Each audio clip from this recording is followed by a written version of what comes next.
E aí pessoal, tudo bom? Aqui é Limar, programador. Eu acho que você já deve estar aí ansioso para meter a mão na massa, começar a programar logo, começar a aprender. Mas antes de começar mesmo, né, meter a mão na massa ou começar a codificar, eu gostaria de falar um pouquinho sobre o que é um programador, tá?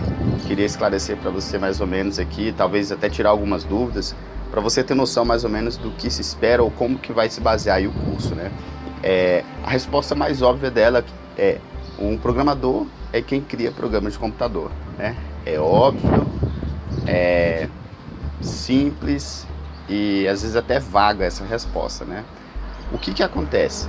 Por exemplo, hoje provavelmente você está com um computador e às vezes na mão ou em casa você tem um computador, seja um relógio inteligente, um celular, um notebook, um PC normal, não sei, mas você tem um computador à sua disposição.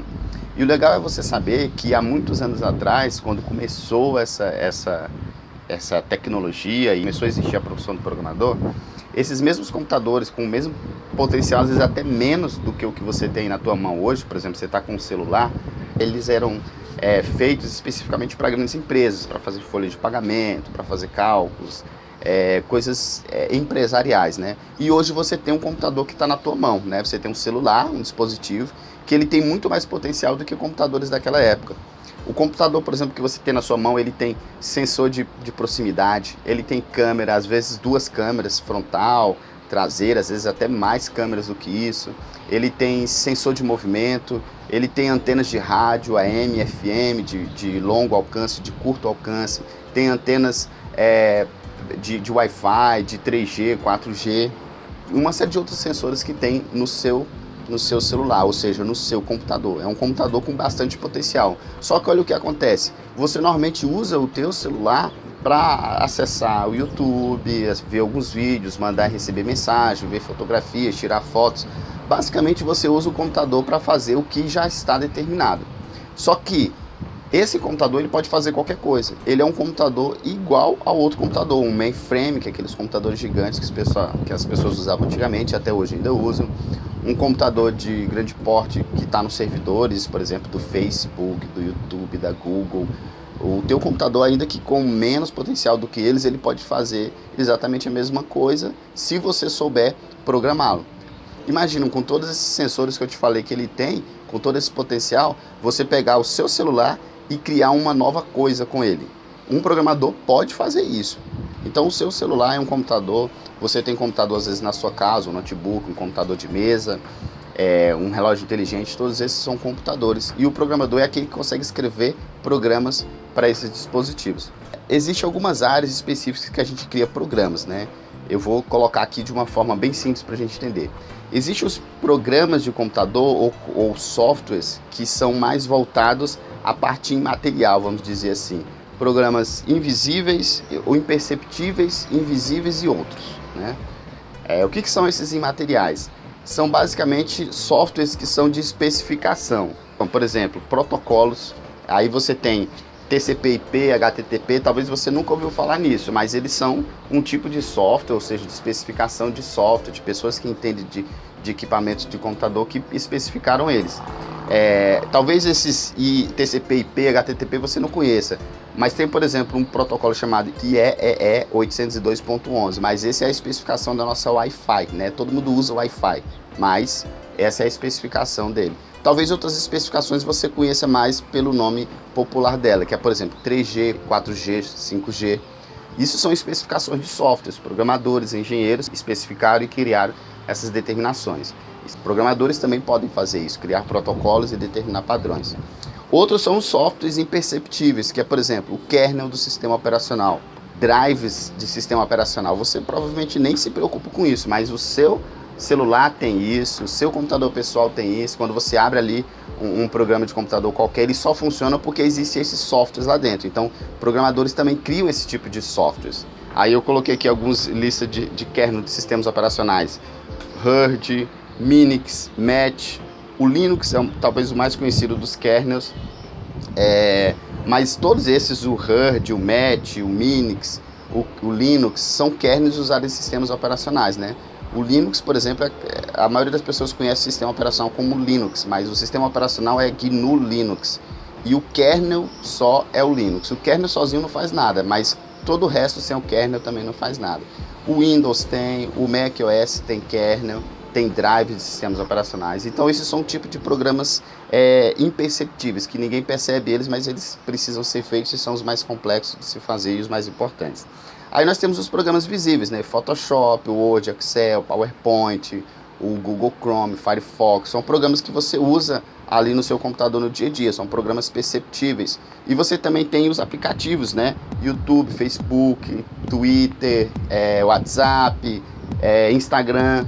Então esses são aplicativos, né? Apps.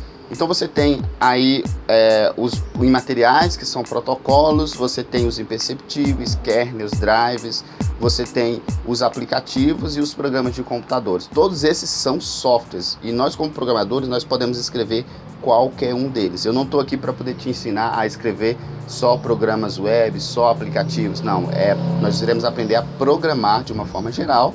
E aí depois você vai escolher a área em que você vai atuar, que você se sentir melhor, que você vê que o mercado de trabalho está mais receptivo, enfim, você vai escolher uma dessas áreas ou você pode ficar brincando entre todas elas, mas normalmente a gente atua em uma área específica. Eu, por exemplo, eu trabalho muito mais no desenvolvimento de programas web, né, de programas perceptíveis, né, que são esses programas de computador, tipo Word, Excel, PowerPoint, e programas de websites web, como Facebook, Instagram, e alguns aplicativos também. Existem ainda outros programas de computadores, que são compiladores, shell, que a gente vai estar vendo aí no decorrer do curso. Mas enfim, eu só queria te esclarecer o seguinte: um programador, ele cria programa. Então se você tiver um computador na mão, igual um celular, e você souber escrever software para ele, você pode simplesmente transformar esse seu computador em uma coisa que atenda a sua necessidade.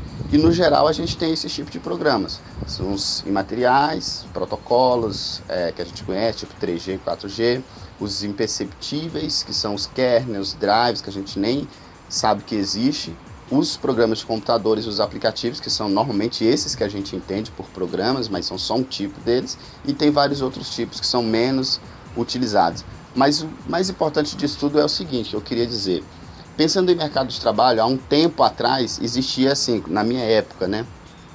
Na minha época, o meu pai e minha mãe me falavam que uma pessoa que não consegue terminar, que não conseguiria terminar o segundo grau, ela não teria muita oportunidade de emprego, então seria difícil. Então ter o segundo grau era o mínimo que uma pessoa deveria ter se ela quisesse se dar bem na vida ou ter um futuro melhor. Hoje em dia, já há um tempo atrás também, mas basicamente hoje em dia a gente diz o seguinte: se você não tiver uma faculdade, fica difícil de você entrar no mercado de trabalho. Aí se a gente for voltando no tempo, hoje em dia se você não tiver uma faculdade, fica difícil de você estar no mercado de trabalho. Antes era, se você não tiver o segundo grau, fica difícil de você entrar no mercado de trabalho.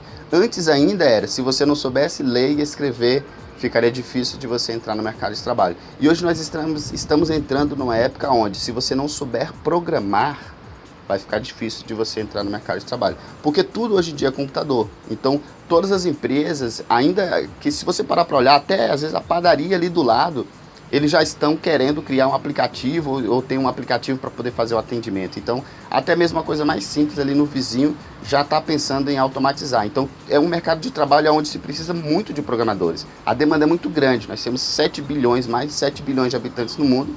Quase que todos têm acesso a computadores. Existe muita gente que não tem acesso ainda. Estou simplesmente generalizando, falando de uma forma onde a gente tem uma visão mais clara, né? Que todo mundo praticamente tem algum tipo de computador, acesso a algum tipo de computador.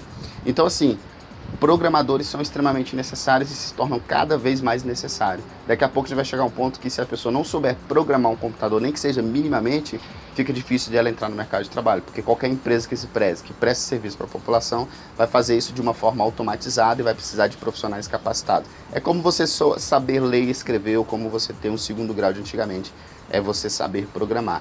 Então, aproveita essa deixa aí e essa oportunidade que está sendo aberta para nós aproveitarmos esse ano de 2020 para aprender a programar. E eu queria fazer esse esclarecimento primeiramente. Se você tiver alguma dúvida, aproveita aí e manda as perguntas que a gente vai começar a responder. E daqui a pouco a gente vai aí sim meter a mão na massa, beleza? Até o próximo vídeo. Brigadão, e não esquece de compartilhar e curtir o material que a gente está postando aí. Valeu!